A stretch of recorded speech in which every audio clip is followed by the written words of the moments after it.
महिला भगिनींना या ठिकाणी या उत्सवाच्या निमित्तानं शुभेच्छा देतो। खरं तर वैभववाडी तालुक्यातल्या या नाधवडे गावामध्ये आज आपण जे प्रति पंढरपूर या ठिकाणी निर्माण केलं, जो भक्तिरसाचा जो वारसा आहे, जी परंपरा आहे, ती गेली अनेक वर्ष या ठिकाणी आपण कायम करण्याचा प्रयत्न या उत्सवाच्या, या दिंडी उत्सवाच्या निमित्ताने या ठिकाणी करता। खरं तर माझ्या या नाधवडे गावातले सर्व ग्रामस्थ, सर्व माझे मुंबईकर आणि मोठ्या संख्येने असलेल्या महिला भगिनी, खरं तर गावातल्या प्रत्येक वाडीमधनं आज या ठिकाणी एक दिंडी या विठ्ठल रखुमाई मंदिर परिसरामध्ये आपण आणलेली आहे। आणि जो प्रतिसाद म्हणजे हजारोंच्या संख्येनं लोक या नाधवडे सारख्या ग्रामीण विठ्ठल रखुमाईच्या मंदिरामध्ये या ठिकाणी आज उपस्थित आहे।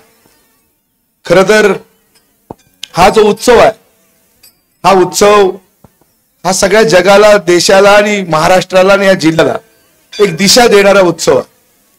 ज्या पद्धतीनं पंढरपूरमध्ये लाखोंच्या संख्येनं वारकरी भाविक हे विठ्ठल रखुमाईचं दर्शन घेण्यासाठी त्या ठिकाणी जमा होतात, चंद्रभागेमध्ये त्या ठिकाणी स्नान करतात आणि ही जी काय आषाढी एकादशीची जी दिंडी आहे, वारी आहे, ही वारी त्या ठिकाणी पूर्णत्वास येते। या महाराष्ट्रातले हजारो भाविक प्रत्येक गावातनं, जसे आपण नाधवड्यातनं आज या मंदिरामध्ये या ठिकाणी आलात, तसे महाराष्ट्रातनं सगळे वारकरी, सगळे भक्त हे मोठ्या संख्येनं त्या पंढरपूरकडे विठोरायाच्या दर्शनाला त्या ठिकाणी जातात। आणि म्हणून ही महाराष्ट्राची जी परंपरा आहे, जी संस्कृती आहे, जो वारसा आहे, हा वारसा गेले शेकडो वर्ष, अनेक वर्ष हा त्या ठिकाणी हा वारकरी संप्रदाय, हा भक्त परिवार त्या ठिकाणी जपतोय। आणि म्हणून कुठली जात असेल, धर्म असेल, रंग असेल, हे सगळं बाजूला ठेवून सगळे त्या ठिकाणी या भक्तिरसाच्या परंपरेमध्ये एकरूप होतात आणि महाराष्ट्राला एक संघ ठेवण्याचा प्रयत्न या निमित्तानं या सगळ्या उत्सवामधनं होतो। आणि म्हणून ही परंपरा महाराष्ट्राला लाभलेली आहे, ती आपण गावागावामध्ये त्या ठिकाणी राबवलेली आहे।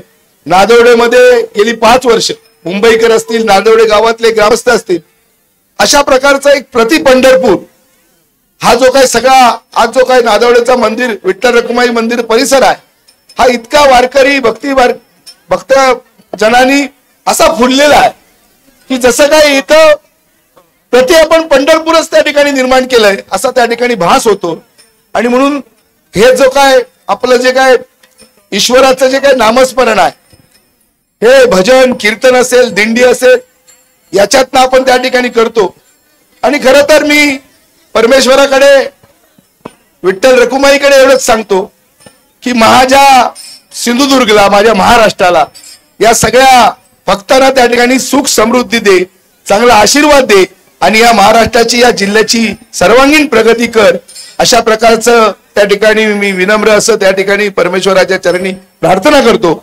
आणि मला विश्वास आहे जेवढी भक्ती आपण परमेश्वराची करणार आहोत, विठोबा रखुमाईची करणार आहोत, तेवढी प्रगती ही आपली कुटुंबाची, आपल्या गावाची आणि आपल्या जिल्ह्याची या निमित्तानं होणार आहे।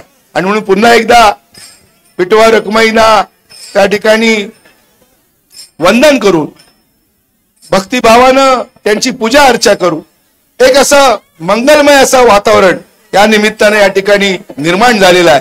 आणि म्हणून मी पुन्हा एकदा आषाढी एकादशीच्या निमित्तानं या सर्व भक्तांना या ठिकाणी शुभेच्छा देतो आणि थांबतो। जय हिंद, जय महाराष्ट्र।